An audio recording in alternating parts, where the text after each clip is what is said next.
Hello again, you guys. Welcome back to the channel. It is Comic Kid here again, and we are finally to that special episode that I've been talking about for a little bit now. And I honestly don't think I have ever been more excited to do an unboxing and review video for you guys than I am today. And if you clicked on the thumbnail, then you already know what this item is, but this is easily one of the most, large in terms of both size and cost items that will be featured in my entire collection. And like I said, it is Hot Toys adjacent, but despite the price tag on this thing, having it in hand quotey fingers is certainly worth the wait and the money, and I am just absolutely blown away by this product. But as always, before we get started, don't forget to hit like and subscribe. As always, be sure to check out some of the links in the description if you want to support other creators, other nerds, or the channel as well. Now, without any further ado, the item we will be unboxing today is the JazzInc 6-scale BVS / Justice League Justice Mobile, as they call it on their website. And here is my dog for scale. He's about a 30-pound beagle, and as y'all can see, this thing is just absolutely massive already, and I haven't even begun to unbox it yet. And I will include the link to JazzInc's website down in my description so y'all can check out some of their products for yourself. Now, this here will be the table it'll be going on, and as you can see, it is a big piece. So we'll go ahead and get it cracked open for you guys, and yeah. For those of you who aren't familiar with JazzInc, they do a lot of Hot Toys adjacent items. Basically, they started focusing on dioramas for 6-scale figures, and have since evolved into making other props that aren't produced by makers such as Hot Toys. They did recently just get an official license with Warner Brothers, and so some of their upcoming products will be licensed products from the actual movies. And so I'm super excited to see what they can do when they actually have their hands on all the official documents and images from Warner themselves, and just how much extra detail they can put into these items.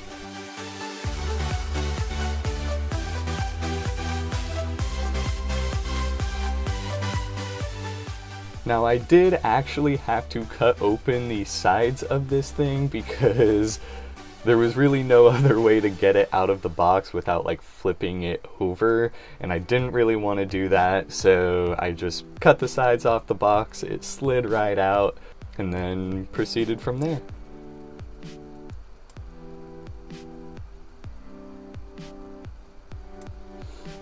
Now, I cannot overstate the weight of this thing, and granted, it's not super heavy, but due to the size and bulkiness of the box, it is certainly difficult to maneuver, and the fact that it came all the way from the Netherlands is just very impressive to me. Everything was packaged incredibly well, absolutely nothing arrived damaged, and a great experience shipping. It literally took less than a week to get to my house once I got the shipping notification as well. So these compartments here up top feature some of the magnetic attachments to the Batmobile. These items have specific locations on the actual car, and they are magnetic, and they basically have certain things that also attach to them. One of the plates goes right on top there. You have a chair, and these items are just to help secure shipping, make sure nothing gets damaged in the process, and also adds to some of the conversion aspects of the Batmobile that we'll cover later. But as you can see, even these pieces here are just incredibly detailed. We haven't even gotten to the actual car yet, and just look at some of the details on these things.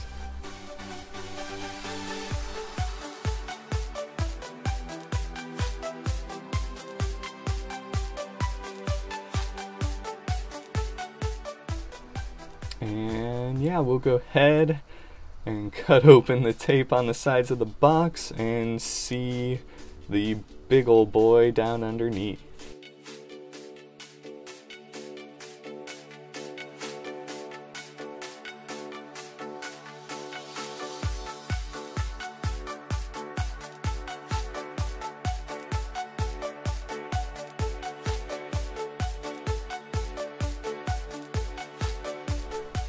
Again, very impressed with the shipping quality of this. You have the wings that will sit on top of the Batmobile here, and these are the things that attach to those pipes that you saw earlier.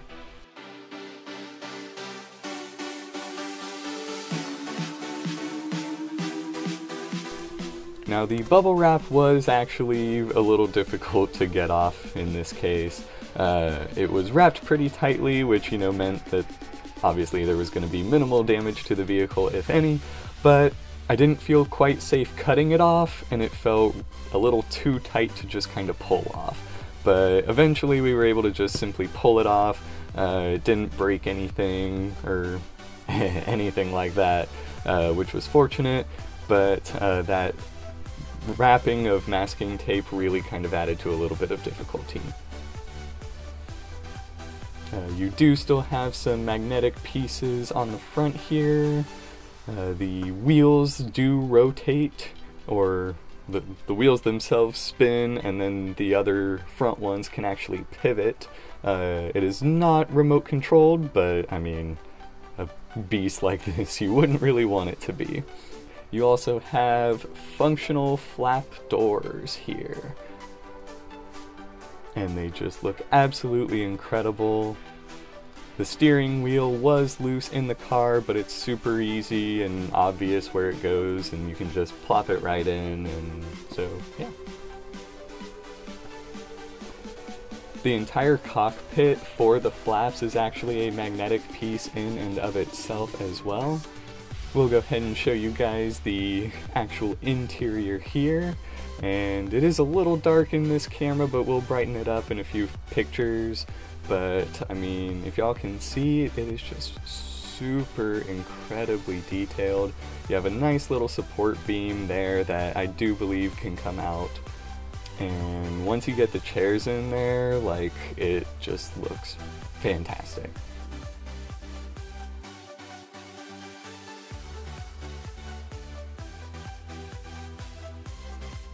We have the back side here, which is still just incredibly detailed, and like, just look at some of the craftsmanship here. It's just absolutely stunning. And then the doors just close very simply.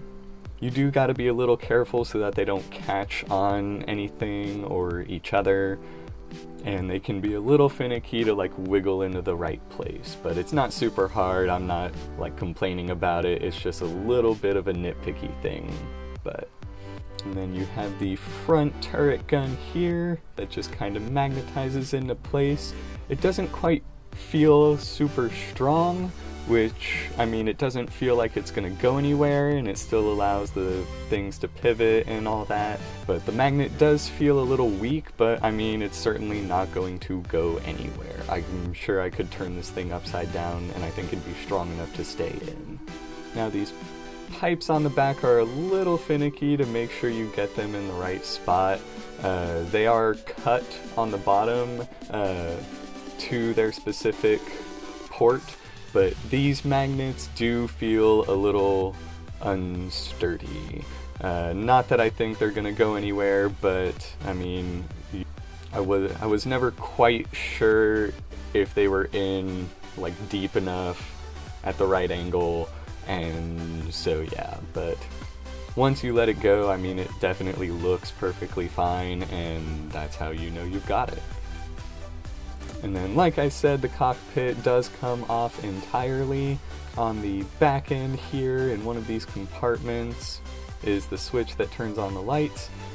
There is a battery pack back here, and so you just gotta pop this bit open. It's a little finicky if it's your first time, but I mean, once you get it down, it's super easy.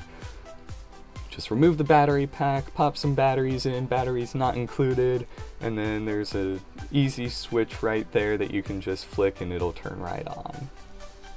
These are just the lights to the cockpit, but I mean, they definitely went above and beyond in this aspect because not many people are likely going to display a piece like this with the doors open, and so for the lights to come on like this and be functioning just shows the level of appreciation they put into this piece overall, and for each and every unit to do all of this is frankly quite impressive in my opinion, and it's something I really love about JazzInc.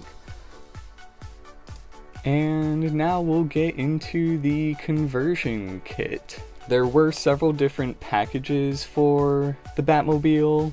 There was just the actual Batmobile, just the BVS design as is.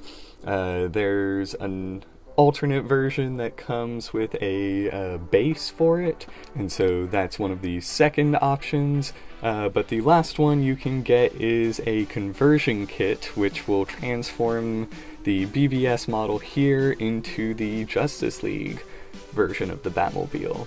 And though there aren't many differences between them, there are still a few key ones, and so I did get the conversion kit, and so we'll go ahead and show off some of the different features for that Batmobile as well. Now, converting the Batmobile from the BVS to the Justice League version is also super easy. Because most parts are magnetic in this, you literally just have to sort of unplug them and swap it out for the actual part. The most difficult aspect is actually the cockpit, but you get an entirely different piece of the cockpit, and so I think in some of the prototype models you had to actually unscrew it and like do a lot more work yourself in the prototype one, but for the conversion kit, or at least the one I got, they just made everything nice and simple. It just pops right out, you put the new one on, and go from there. But everything is still magnetic, everything is still highly detailed, and so if you are interested in purchasing this item for yourself, I actually don't know if they have any more in stock, but if they do by chance, then you may want the conversion kit if you have the tactical suit Batman from Justice League as your hot toy. For myself, I do have the Ben Affleck one from BVS. It's not the Suicide Squad version or anything, and so I do think I'm gonna leave it in its BVS style, but I absolutely love having the opportunity to convert it into the more armory, decked out, militarized version of the Batmobile. But that is everything that I have for you guys today. As always, stick around for some extra photos at the end, just to kind of see what this thing can really do. And don't forget to check out JazzInc's website yourself, especially their pre-orders. Like, if you are a Batman fan, you will definitely want some of those pieces. I'm thinking about grabbing their bat signal myself, but that's just me. So, once again, thank you guys so much for watching. I'm really happy to show this piece off here for y'all. Don't forget to hit like and subscribe. Be sure to support the channel and other creators down in the links below, and be sure to check out my side project, True Criminals, as well. But thanks again, y'all, for watching, and I will see you all again real soon.